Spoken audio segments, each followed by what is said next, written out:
Parallel leg आहे म्हणजे वेगळी लेग आहे, तसं काही समजायचं नाही. आपण सर्व एक परिवारचेच लोक आहोत. कधीही तुमचे जर का होम मीटिंग वगैरे काही कार्यक्रम झाला ना तर तुम्ही मला बिनधास्त बोलू शकता, काही विषय नाही है ना. आता सर्वात अगोदर माझं नाव सांगतो. मी दिनेश माळी, राहणार शिरपूरचाच. अगोदर माझा व्यवसाय सरांनी तुम्हाला सांगितलं असेल, भाजीपाल्याचा व्यवसाय होता. त्या व्यवसायामध्ये काही कारणास्तव प्रॉब्लेम आले कोविडमुळे. त्यानंतर मी या नेटवर्क इंडस्ट्रीमध्ये एंट्री केली आणि एंट्री केली जशी मी अगोदर मेहनत केली भाजीपाल्यामध्ये तशीच मेहनत मी इथं केली. म्हणून आज तुमच्या सर्वांच्या आशीर्वादाने साथ सपोर्टण्याचं चांगलं काम माझं चालू आहे. आता आपण डायरेक्ट जो मेन पॉईंट आहे त्या पॉईंटवर येतो.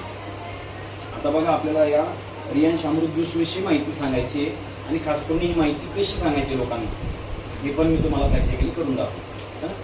आता तुमचं मीटिंग बसलेली आहे समजा, त्याच मीटिंगमध्ये सर्वात अगोदर मी येतो. मी आता इथं आहे समजा, सर्वात अगोदर सर्वांचं अभिनंदन वगैरे करतो. मी ते स्टार्टअप करतो. नमस्कार मंडळी, मी दिनेश माळी. एक हेल्थ अवेअरनेस प्रोग्राम मधून मी आता आलेलो आहे. निरोगी भारत अभियान अंतर्गत मी काम करतो. हेल्थ विषयी माहिती देण्यासाठी तुमच्या गावामध्ये आलेलो आहे. तुम्ही इथं जमलेल्या सर्वांचं, तुम्ही टाइमात टाइम काढून आले म्हणून तुमच्या सर्वांचं अभिनंदन आणि स्वागत मी तुमच्या टाळ्यांना करू इच्छितो. बरं, सर्वात अगोदर एक प्रश्न विचारू इच्छितो की ॲक्युप्रेशर कोणाला माहिती आहे का? इथं ॲक्युप्रेशर जे हातांचे काही पॉइंट राहतात, ते पॉइंट दाबल्यानंतर काही आपला आजार बरा होतो, हे माहिती आहे का आपल्याला? बरोबर ना? ठीक आहे, काय हरकत नाही. मला म्हणजे जवळ 20 ते 25% लोकांना माहिती असेल है ना. म्हणून मी विचार केला की तुमच्याच अभिनंदनसाठी कार्य का कमी वाजल्या. बरोबर ना? मी सांगू इच्छितो की आपल्या हातांमध्ये असे काही पॉइंट राहतात की ते पॉइंट आपण जर का दाबले ना तर आपला बराच आजार म्हणजे असंख्य आजार आपले बरे होतात. मात्र हे आपल्याला माहिती नाही की कोणता पॉइंट दाबल्यानंतर कोणता आजार बरा होतो. बरोबर ना? मात्र विषय असा आहे की सर्व पॉइंट एकाच टाइमाला दाबले जातात, त्यानंतर आपले असंख्य आजार बरे होतात. म्हणून सर्व पॉइंट कसे दाबले जातात? जेव्हा टाळी वाजतो आपण तेव्हा. म्हणून आपल्याला चान्स पण आहे, वेळ पण आहे. तर एकदा तुमच्या सर्वांच्या सेहतसाठी एकदम जोरदार टाळ्या व्हायला पाहिजे. बरं, मी इथं आता सांगू इच्छितो, तुम्हाला वाटत असेल की इथं जो माहिती देणारा व्यक्ती आहे तो एखादी डॉक्टर वगैरे तर नाही बा. हेल्थ विषयी माहिती देतोय म्हणजे मी डॉक्टर वगैरे तर नाही. बरोबर ना? मात्र मी डॉक्टर वगैरे काही नाहीये. मी निरोगी भारत अभियान मध्ये काम करतो. हेल्थ विषयी गावोगावी आम्ही हेल्थ विषयी माहिती देत राहतो. बरोबर ना? आता बघा, डिझीज म्हणजे आजार, आणि लाईफस्टाईल डिझीज म्हणजे आपले रोजचे खानपिन विषयी झालेले आजार. बरोबर ना? आता मी एक सांगू इच्छितो, डिझीज म्हणजे असे मोठे मोठे अगोदर आजार यायचे, ते व्हायरल इन्फेक्शन मध्ये व्हायचे. मग ते व्हायरल इन्फेक्शनमुळे असे काहीतरी बरेच गावोचे गाव उद्ध्वस्त होऊन जायचे. ऐकलं असेल तुम्ही, गावोचे गाव उद्ध्वस्त होऊन जायचे. मात्र मेडिकल सायन्सला सेल्यूट आहे की त्या मेडिकल सायन्सने त्या आजारांवर औषधी बनवून घेतल्या. म्हणून आपण त्या आजारांवर आता काही मरत वगैरे नाही किंवा गावोचे गाव उद्ध्वस्त होत नाही. मात्र लाईफस्टाईल डिजीज साठी असे काही मोठे मोठे प्रॉब्लेम येत आहेत की आपल्या खानपिनमुळे खूप मोठे प्रॉब्लेम आलेले. ते खानपिनच्या विषयी मी तुम्हाला सांगू इच्छितो.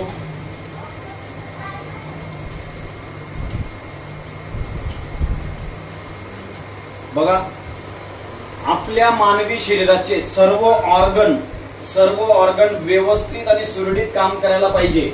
म्हणून मानवी शरीराला काय काय पोषक तत्वांची गरज राहते? सर्वात पहिली म्हणजे protein, mineral, water, vitamin, fibre, carbohydrate, fat, एवढे पोषक तत्वांची गरज राहते. 7 पोषक तत्वांची. ते आजकाल आपल्याला भेटतायत का? नाही भेटत. बरोबर. आता बघा, मी सांगू इच्छितो तुम्हाला, मी गावाचे गाव उद्ध्वस्त होतात, मी तो विषय सांगितला. ते पण आजारासाठी आपल्याला मेडिकल सायन्सला सेल्यूट आहे, त्यांनी खूप चांगलं आपल्यासाठी कामं केले. पुढची गोष्ट, आता अगोदरचे लोक काय राहायचे की जन्माला यायचे, फळ फ्रूट वगैरे काहीतरी खाऊन वनस्पती खाऊन ते म्हणजे जीवन जगायचे आणि 70-80 वर्षाचे व्हायचे. त्यावेळेस त्यांना काहीतरी आजार यायचा, तर तो आजारासाठी ते घरातलेच काहीतरी नुसके बनवून काही चूर्ण बनवून घ्यायचे आणि ते चूर्ण सेवन करून ते त्यांची तब्येत ते बरं करून घ्यायचे. मात्र आता काय झालेलं आहे, आता जर जन्माला आला मुलगा तर तो 10 वर्षाचा पण होत नाही, त्याच्या अगोदर तो 2-3 वेळेस ऍडमिट होऊन जातो दवाखान्यात. बरोबर ना? कारण काय झालेलं आहे, खानपेन चुकलेलं आहे. सर्वात पहिली गोष्ट सांगतो, आपण भाजी मार्केटमध्ये जातो, सर्वात छोटं पीक जर का भाजीपाल्यामध्ये असेल तर कोणतं आहे बरं? कोथंबीर, मेथी, पोकळा, बरोबर. आता मला सांगा, हे छोटे पीक आहेत, हे पण बिगर फवाराच्या मार्केटमध्ये येतात का? म्हणजे आपल्या शरीरामध्ये रोज स्लो पॉइझन जात आहे. जर का हे छोटे पीक बिगर फवाराचे येत नसतील तर मोठे पीक येतील का? बरोबर ना. म्हणजे आपल्या शरीरामध्ये रोज स्लो पॉइझन जात आहे. पुढची गोष्ट, आता बघा, आता भाजीपाला फळं हे बनवलं जातंय का नॅचरल येतंय? बनवलं जातंय, इंजेक्शन वगैरे, बरोबर ना. पुढची गोष्ट, आपली कुकिंग मेथड बदललेली आहे. म्हणजे अगोदर आपण चूलने स्वयंपाक वगैरे करायचो, आता गॅस आलेला आहे, नाईलाज, बरोबर. पुढची गोष्ट, आता आपल्याला एवढे मोठे मोठे स्टोरेज झालेले, कोल्ड स्टोरेज, की आता आपल्याला कोणतीही वस्तू फ्रेश भेटत नाही. 3-3, 4-4 महिने जुनीच वस्तू कोणती पण भेटते, बरोबर. आता पुढची गोष्ट, आता बघा, आपण बर्थडे वगैरे राहिला तर आपण केक वगैरे आणतो, किती कलरचा केक राहतो, बरोबर ना. आता चालू झाली, मध्ये उन्हाळा गेला, बरोबर ना. आपण किती कलरच्या आईस्क्रीम खाल्ल्या, बरोबर ना. आता मला सांगा, आईस्क्रीम ही कशाने बनते? दुधाने बनते. असं कोणती गाय किंवा म्हैस विचारी किती कलरचे दूध देते बरोबर ना. म्हणजे आईस्क्रीमचे आपण जे पण सेवन केलं ते पण केमिकल आहे. पुढची गोष्ट, आपण कोल्ड्रिंक घेतो, कोल्ड्रिंक मध्ये आजच्या तारखेला एवढं जहर आहे की ते आपल्याला लक्षातच बसत नाही. आपण फॅशनने पितो, थम्सअप, मिरिंडा, पेप्सी वगैरे खूप आपण फॅशनने पितो, मात्र त्याच्यामध्ये पण एवढं जहर आहे की आपण समजू पण नाही शकत, बरोबर. आता पुढचा विषय, हे तर झाला खानपेनचा विषय, हा झाला खानपेनचा विषय. मात्र जल प्रदूषण आपण वाचवू शकतो का? वायू प्रदूषण वाचवू शकतो का? मोबाईल रेडिएशन वाचवू शकतो का? आता प्रत्येकाकडे एक एक मोबाईल आहे, बरोबर ना. एक एक मोबाईल आहे प्रत्येकाकडे. मात्र हे आपल्याला लक्षात आहे का की मोबाईल रेडिएशनमुळे ब्रेन ट्यूमर आणि ब्रेन कॅन्सर सारखे मोठे मोठे भयंकर आजार येत आहेत. नाईलाज झालेलं आहे, नाईलाज झालेलं आहे. म्हणून हे लाईफस्टाईल डिसीज, आपल्याला या लाईफस्टाईल डिसीजमुळे काय आजार येत आहेत ते सांगतो. पहिला आजार म्हणजे उच्च रक्तदाब, म्हणजे बीपीचा problem, high BP, low BP, बरोबर. त्यानंतर पुढचा आजार येतो वातरोग, म्हणजे गुडघ्या मणक्यांचा प्रॉब्लेम, संधिवात. पुढचा प्रॉब्लेम येतो मोटापा, म्हणजे जो व्यक्ती जाडा होतो तो जाडाच होत राहतो आणि जो बारीक होतो तो बारीकच होत राहतो. पुढचा विषय कॅन्सर. आता तुम्ही बघितलं असेल की एखाद्या व्यक्तीला 1 रुपयाचा शौक नाहीये, 1 सुपारीच्या दाण्याचा शौक नाहीये, तरी त्या व्यक्तीला कॅन्सर होऊन जातो, बरोबर आहे की नाही. म्हणजे खानपेन चुकल्यामुळे. पुढचा विषय सांगतो, आता बघा, हार्ट अटॅक. अगोदर किती वेळेस हार्ट अटॅक यायचा? 3 वेळेस. त्यावेळेस व्यक्ती दागावचा, बरोबर ना. आता काय होतं, रात्री झोपला, सकाळी खलास, सकाळी खलास, दवाखान्यामध्ये घेऊन जातो, तेव्हा लक्षात येतं की हा व्यक्ती अटॅकने मारला, बरोबर ना. आता पुढचा विषय, लिव्हर. कोणाला लिव्हरला सूज, कोणीचं लिव्हर डॅमेज, कोणाचं लिव्हर कॅन्सर, असे मोठे मोठे भयंकर आजार येत आहेत. आता बघा पुढचा विषय, किडनी स्टोन. आता मला सांगू, मी तुम्हाला विचारू इच्छितो, 20 वर्षापूर्वी, 15-20 वर्षापूर्वी लोक पाणी नाही प्यायचे का? प्यायचे ना. ते शेतातलं पण लांगीचं पाणी असं करून असं पिऊन घ्यायचे, बरोबर ना. तरी त्यांना किडनी स्टोन व्हायचा का? किडनी स्टोन त्यांना व्हायचा, मात्र त्यांच्या शरीरामध्ये असे पोषक तत्व राहायचे की तो किडनी स्टोन पण वितळून बाहेर निघून जायचा. आता काय झालेलं आहे, किडनी स्टोन झाला म्हणजे ऑपरेशन शिवाय पर्याय नाही. पुढचा विषय, मधुमेह म्हणजे डायबिटीज. अगोदर डायबिटीज कोणाला राहायची? तो एकदम हाय फाय पैसेवाला आहे, भिप्पाळ उंच आहे, त्या व्यक्तींना डायबिटीज राहायची. आता काय होतं, 10 लोकांपैकी 2 लोकांना डायबिटीज. आणि पूर्ण जगामध्ये जर आपण विचार केला तर डायबिटीज हे, भारत हे काय आहे, डायबिटीजचे माहेरघर आहे, बरोबर ना. आता पुढच्या विषय, लेडीजचा प्रॉब्लेम. आता सांगतो, लेडीजचा हा पिरियड आहे ना, हा प्रॉब्लेम नॅचरली देवाघरचा आहे. मात्र खानपेन चुकल्यामुळे काय झालेलं आहे, लेडीजचे पाळी पण आता टाइमावर येत नाही, आणि जर का टाइमावर येत पण असेल तर त्यांचं पोट जास्त दुखतं, कंबर जास्त दुखतं आणि डोक्यांचे केस जास्त काढतात. सर्वात मोठा प्रॉब्लेम. कारण का? कारण खानपेन चुकून गेलेलं आहे म्हणून. प्रत्येकाच्या घरी एकाला तरी प्रॉब्लेम आहे. हो, मी सांगतो ना तुम्हाला, पूर्ण भारतामध्ये असं एकाचं घर नाहीये की त्या घरामध्ये दवाखान्याची मेडिकलची गोळी नसेल. मी 8 बाटल्यांमधून 4 बाटल्या त्यांनाच दिल्या असतात. अगदी बरोबर. आता बघा महत्वाची गोष्ट, मग हे काय करायचं, आपण खानपेन सोडून द्यायचे का? सोडून द्यायचं का? आपल्याला अजून ती पद्धती अपनावी लागेल किंवा कॅचअप करावं लागेल किंवा ऍक्सेप्ट करावं लागेल. ती म्हणजे आयुर्वेदिक, जी आपण सोडलेली ती.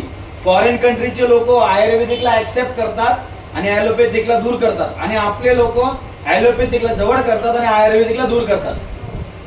म्हणून यासाठी आपल्या कंपनीने 7/9/2019 संगमनेरला स्वतःचं हेड ऑफिस तयार केलेलं आहे, म्हणजेच कॉर्पोरेट ऑफिस.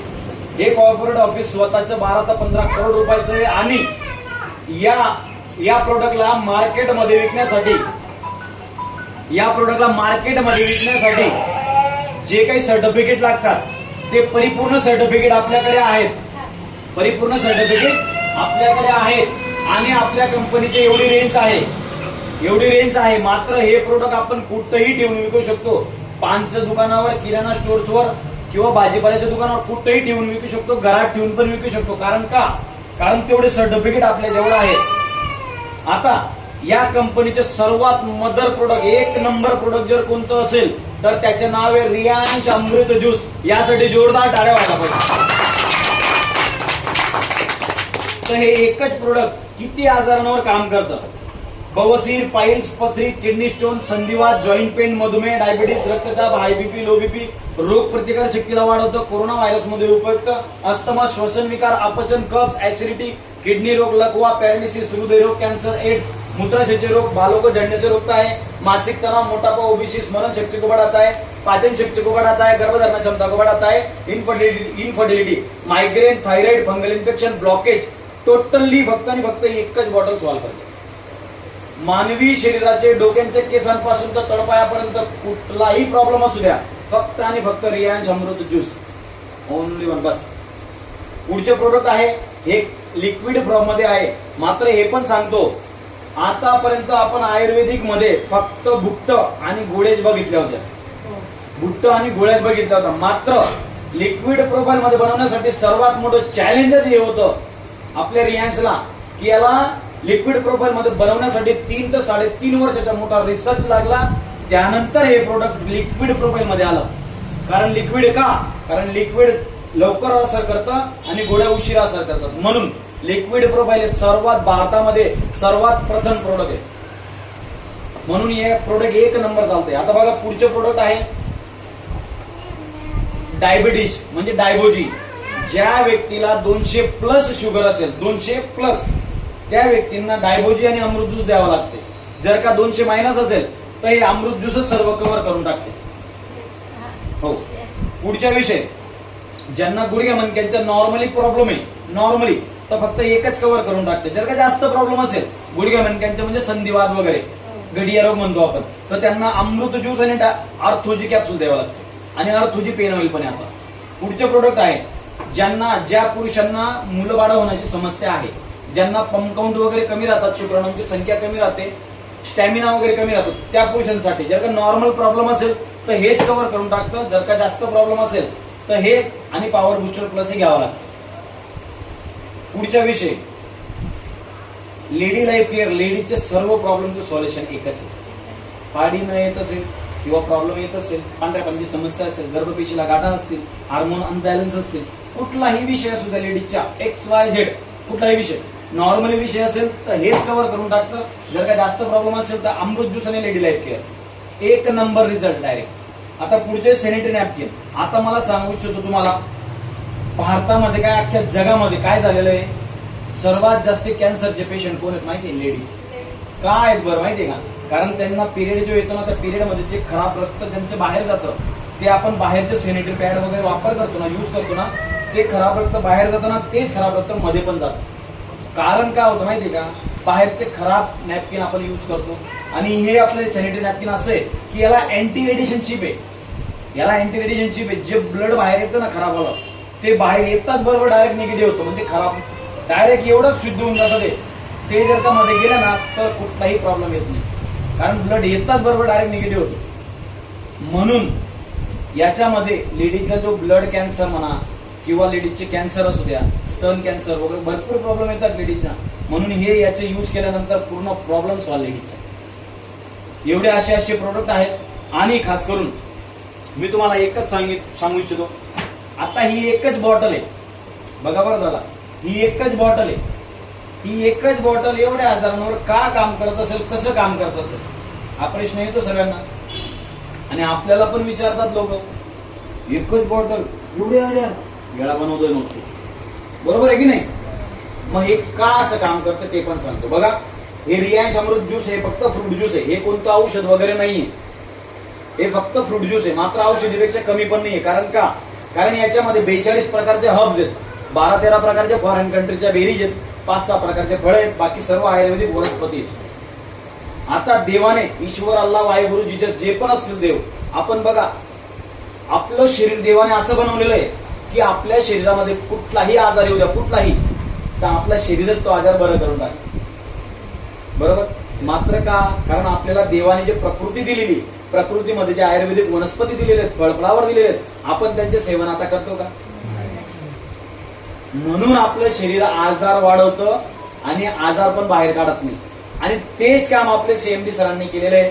तेच म्हणजे 42 प्रकारचे हर्ब्स आणि 7 ते 8 प्रकारचे पोषक तत्व. आणि तेच आपल्याला एकाच टाइमाला आपल्या शरीराला भेटतात. जसं आपण, मी तुम्हाला सांगतो, वयाकाळानुसार आपल्या शरीरामध्ये पेशी हे मरण पावतात. वयाकाळानुसार आपल्याच घरामध्ये जर एखादी उंदीर मेला तर कसा वास येतो, सुगंध येतो का वास येतो, बरोबर ना. मग आपल्या शरीरामध्ये पेशी हे मरण पावतात तर आपल्या शरीराचे काय हाल होईल. आपण कुठं कोणीतरी इथं पंचकर्मा केलेलं आहे का. मग काय झालेलं आहे, आपल्याला हे पोषक तत्वांची मात्रा याच्यामधून भेटते. आणि आपलं शरीर जसं आपण रोज आंघोळ करतो ना, तसं ही बॉटल आपली मधून आंघोळ करून देते, आपल्या शरीराला रिफ्रेश करते, म्हणजे आपल्या शरीराच्या ओव्हरऑलिंग करते. म्हणून ही एकच बॉटल असंख्य आजारांना बरं करते. ते म्हणजे कसं ते पण सांगतो. हे बघा, मानवी शरीर पाण्याच्या बुंद म्हणजे पेशीपासून बनलेलं आहे. 9 महिने 9 दिवसाची गर्भरचना राहते, त्यामध्ये मानवी शरीर बनतं. सर्वात अगोदर पेशी म्हणजे उतन बनतं, म्हणजे कोशी काय बनतात, त्यानंतर उतन बनतं, त्यानंतर पूर्ण ऑर्गन बनतात हळूहळू हळूहळू, आणि त्यानंतर पूर्ण बॉडी बनते, त्यानंतर व्यक्तीचा म्हणजे मनुष्याचा जन्म होतो. मात्र आपण काय झालं, आपण जर का आजारी पडलो तर आपण कुठं जातो, आपण जर का आजारी पडलो तर आपण कुठं जातो, डॉक्टरकडे. अगदी बरोबर. आता डॉक्टर काय करतात, कुठून काम करतात, ऑर्गन पासून. डोकं दुखतंय, डोक्याची गोळी, मायग्रेनची गोळी, पोटदुखीची गोळी, कंबरदुखीची गोळी, पाय दुखतात, पायदुखीची गोळी, किडनी स्टोनची गोळी, ऍसिडिटीची गोळी. म्हणजे ऑर्गनवर काम करतात. म्हणजे मला सांगा, ऑर्गनवर जर काम करत असतील तो आपला आजार कायमस्वरूपी जातो का, तो फक्त आणि फक्त तात्पुरता दाबला जातो. म्हणून, आणि तो आजार एक वेळेस जर मोठा बनला तर तो आपल्याकडून लाखो रुपये घेऊन जातो. आणि जर का लाखो रुपये राहिलं तर ठीक आहे, नाही तर व्यक्तीच घेऊन जातो, बरोबर ना. म्हणून आपली बॉटल काय काम करते, आपली बॉटल आपण रोज स्लो पॉयझन जे खातोय, रोज स्लो पॉयझन खाल्ले असल्या कारणाने आपले पेशी रोज मरण पावतात. रोज स्लो पॉयझन मुळे रोज मरण पावतात, रोज डॅमेज होतात. मग ही आपली बॉटल काय काम करते, डॅमेज झालेल्या पेशींना ऍक्टिव्ह करते, जिवंत करते, आणि डेड झालेल्या पेशींना खाली दाबून मूत्राद्वारे आणि संडासाद्वारे याला बाहेर काढते, म्हणजे डिटॉक्सिफिकेशन करते. मग त्यानंतर उतन ऍक्टिव्ह होतात. उतन ऍक्टिव्ह झाले म्हणजे सर्व ऑर्गन सुरळीत ब्लड सर्क्युलेशन कंप्लीट करतात. मग जर का ऑर्गन सुरळीत झाले, व्यवस्थित झाले, तर पूर्ण बॉडी क्लिअर होतो. म्हणून मला सांगा ना, आपलं मूळ काय आहे, पेशी. जर पेशी ऍक्टिव्ह झाले तर आपल्या शरीरामध्ये कोणता आजार राहणार आहे. That's all. आज प्रश्न इथं मिटून जातो. बघा, म्हणजेच एवढं युनिक ही आपली बॉटल काय काम करते, आपल्या शरीरामध्ये जे डॅमेज झालेले पेशी त्यांना ऍक्टिव्ह करते, आणि जे डेड झालेले पेशी वयाकाळानुसार त्यांना शरीराच्या बाहेर काढते, आणि आपल्या शरीरामध्ये ब्लड सर्क्युलेशन सुरळीत करते, प्रॉपर पद्धतीने करते. म्हणून आपल्या शरीरामध्ये ही एकच बॉटल डोक्याच्या केसांपासून तर तळपायापर्यंत सर्व प्रॉब्लेम सॉल्व्ह करते. तुम्ही मला शांतचित्ताने ऐकलं म्हणून तुमचं सर्वांचं धन्यवाद.